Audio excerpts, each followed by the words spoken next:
Assalamualaikum warahmatullahi wabarakatuh. Perkenalkan, saya Peggy Yolanda dengan NIM 182333085 dari Prodi Manajemen Pajak.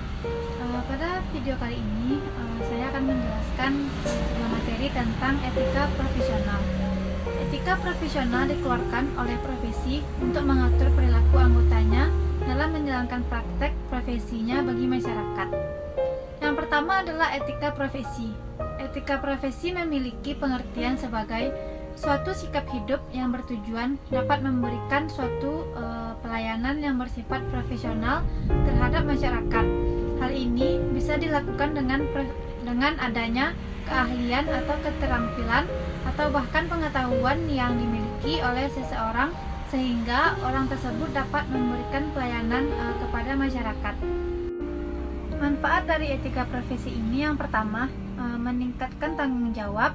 Yang kedua, menekankan prinsip profesionalitas. Ketiga, menciptakan ketertiban. Keempat, mencegah campur tangan dari pihak lain. Kelima, melindungi hak pekerja. Dan yang keenam, membantu penyelesaian masalah. Selanjutnya yang kedua adalah etika kepegawaian. Etika kepegawaian adalah sebagai pedoman-pedoman atau ukuran-ukuran yang telah disepakati bersama secara musyawarah dan mufakat oleh para anggota kelompok profesi untuk ditaati, dihormati, dan dipraktikkan oleh pegawainya dengan penuh kesadaran dan penuh tanggung jawab. Selanjutnya yang ketiga adalah hak intelektual pengetahuan dan keterampilan.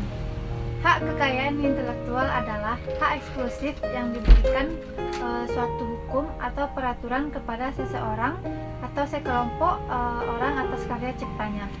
Pada intinya, haki adalah hak untuk menikmati secara ekonomis hasil dari suatu kreativitas intelektual objek yang diatur karena dalam haki adalah karya-karya yang timbul atau lahir karena kemampuan intelektual manusia. Setiap hak yang digolongkan ke dalam haki harus mendapatkan kekuatan hukum atas karya ciptanya. Untuk itu diperlukan tujuan penerapan haki. Tujuannya adalah antisipasi kemungkinan melanggar hak milik pihak lain. Yang kedua, meningkatkan gaya kompetensi dari pangsa pasar dalam partisipasi kekayaan intelektual dapat dijadikan sebagai bahan pertimbangan dalam penentuan strategi penelitian usaha dan industri di Indonesia. Selanjutnya yang keempat adalah contoh kasus. Kasus 9 KAP yang diduga melakukan kolusi dengan kliennya. Indonesia Corruption Watch meminta pihak kepolisian mengusut 9 kantor akuntan publik yang berdasarkan laporan Badan Pengawas Keuangan dan Pembangunan diduga telah melakukan kolusi dengan pihak bank yang pernah diauditnya antara tahun 1995 sampai dengan 1997.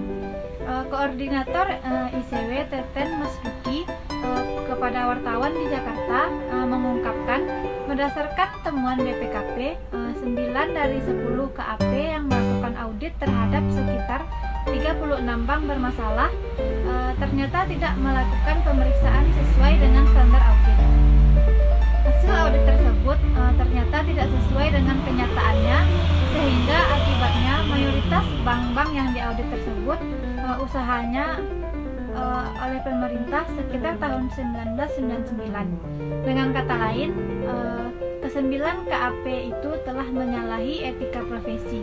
Kemungkinan ada kolusi antara KAP dengan bank yang diperiksa untuk memoles laporannya sehingga memberikan laporan palsu. Ini jelas suatu kejahatan, ujarnya. Karena itu, ICW dalam waktu dekat akan memberikan laporan kepada pihak kepolisian untuk melakukan pengusutan mengenai adanya tindak kriminal yang dilakukan oleh KAP dengan pihak perbankan. Sekian video penjelasan saya tentang etika profesional. Terlebih dan kurangnya saya mohon maaf. Assalamualaikum warahmatullahi wabarakatuh.